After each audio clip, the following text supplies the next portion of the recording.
Jefferson Robbins with NCW. Live campaign season is upon us. We're joined by a candidate for Chelan mayor, the city of Chelan, beautiful Chelan, looking for a change in leadership perhaps in 2023. Erin McCardle, longtime city council member. Thanks for being here. Thank you. Can you tell us a little bit about yourself, Erin? You've been on the city council since when now? 2010 is when I started on council, so I'm just finishing up about 14 years on city council. My husband and I and our two small children moved to Chelan in 2005, where I had just finished up about 13 years at Microsoft, and we moved to the area so that I could have more of a chance to stay home with the kids and really just raise our kids in a small town community where they could take advantage of the outdoors. The small town neighborhood feel of Chelan was what brought us there. And since then I've been on council for 14 years, and then I own a small business, the Barn Fitness Center.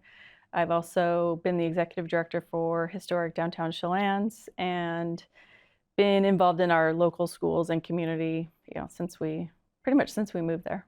Do you feel like all the pursuits you've had, Erin, in that time lend themselves well to leadership? Do you feel like you've learned things in those roles that you can apply as mayor if you're elected? Absolutely.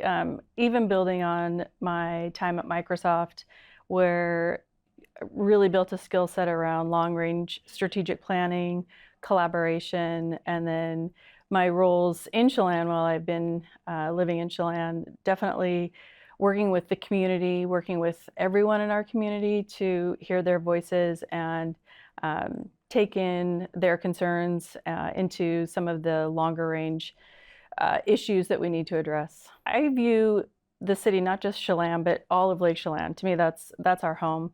And it is a quaint lakeside community that has rural values, and you can really get to know your neighbor, and you're surrounded by absolutely beautiful, pristine mountains and lakes. It's honestly a dream world of where you would want to raise your family or set down your roots. So when you do try to take the pulse of your community, whether it be as a council person or as a candidate for mayor, what are people telling you? What are they seeing as their top three concerns with the city and what needs to happen there? Sure.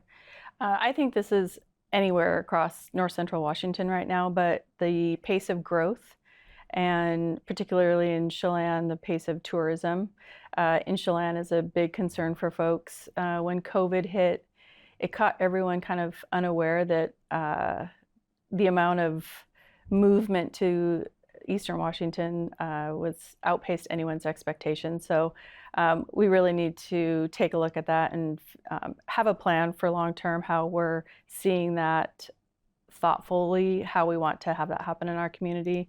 Affordable housing is obviously another very large issue that our community is facing. In fact, every community is facing affordable housing. And we have, because of those two main areas, they sort of branch off into a lot of other areas of issues in our community.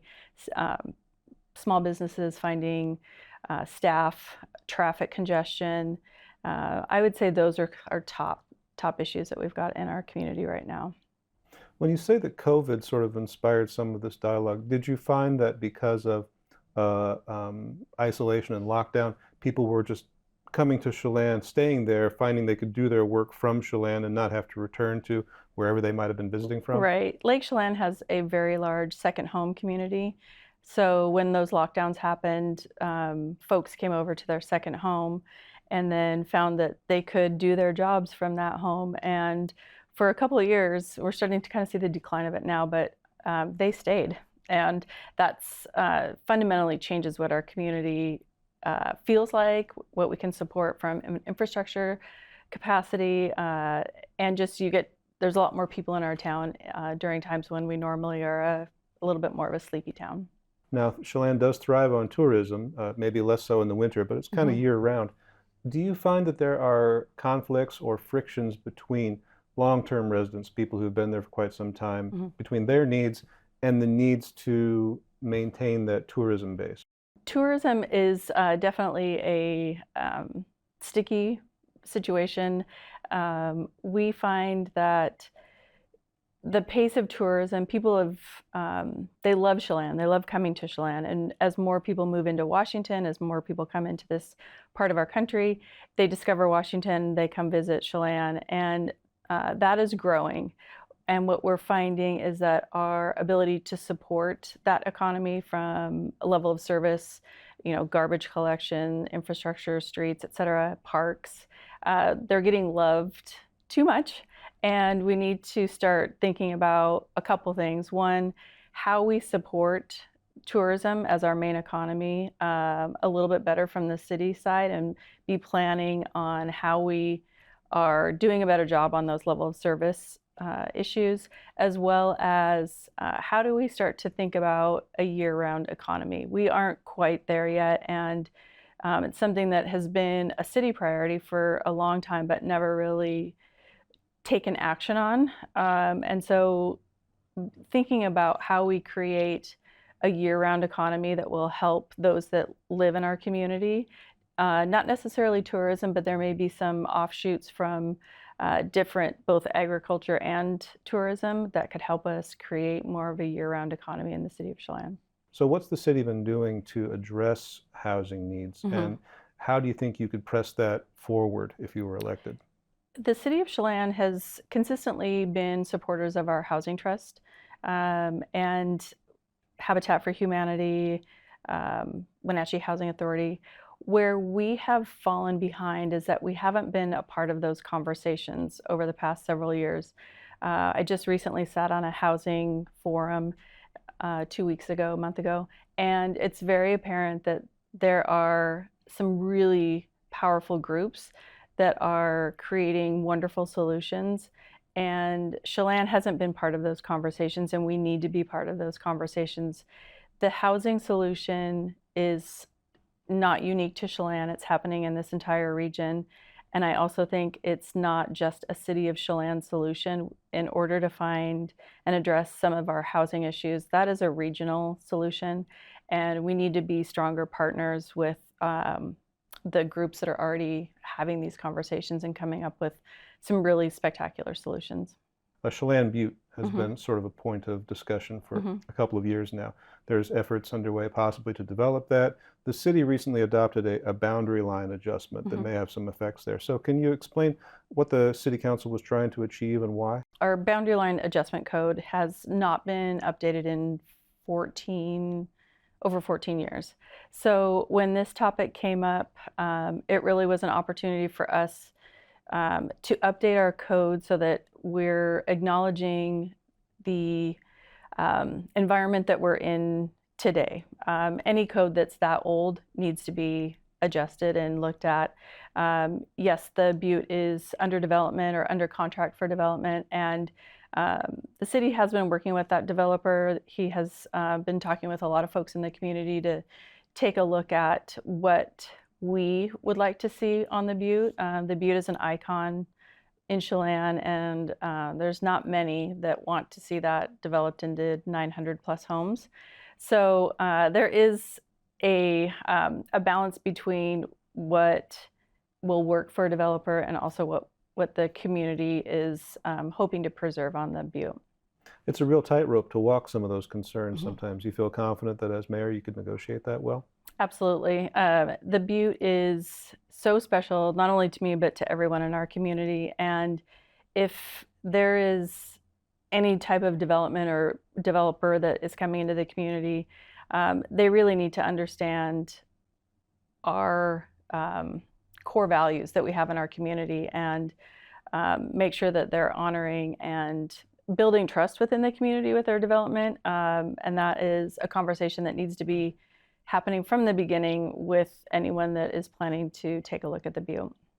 Cities also need to keep in mind their distinctive character. Absolutely. And the surrounding lands around Lake Chelan, not just the lake, are part of what gives the city of Chelan its distinctive character. Absolutely. So the question would be, do we want to see homes up the side of the Butte? Yep. Would that solve problems or create more, or Yep. detract from the experience? Yep. And when the Butte was annexed into the city, 2008, I believe, or back in the early 2000s, it was annexed in with a tourist accommodation zoning, which in hindsight is probably not something that the whole community would have ever really wanted to see, which goes to one of the things that I think is very important right now. We have a major comp plan update coming up.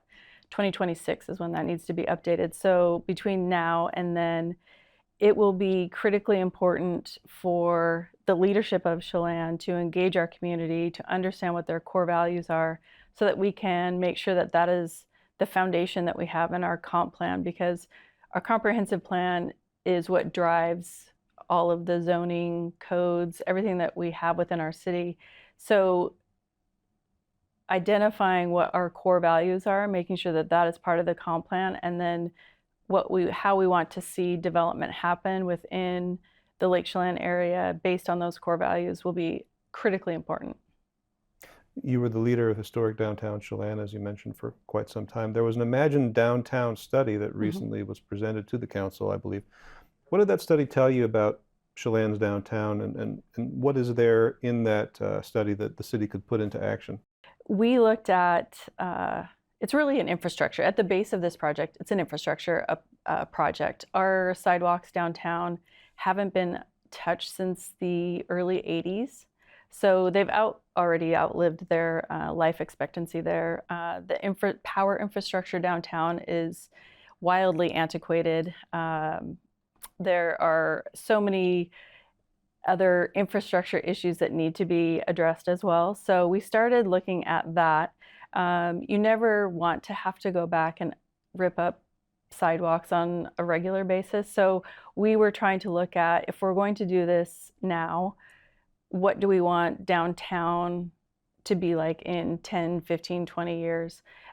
We still want it to be a place where people come downtown, where it's thriving, looking at trends of what people like to do. They like to sit outside, enjoy the weather. So that was the driving force behind the Imagine Downtown project. And during my time there, I was able to secure about almost $250,000 in funding for planning and design.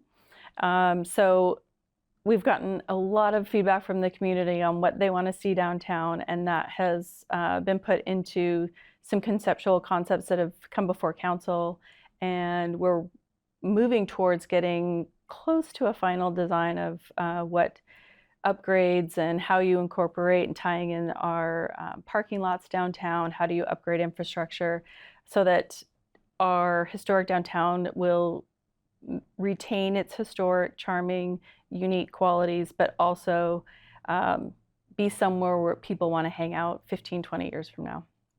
Erin McCardle, candidate for mayor of the city of Chelan. Thanks a lot for spending some time with us. Thank you. I appreciate it. You're watching the NCW Life channel.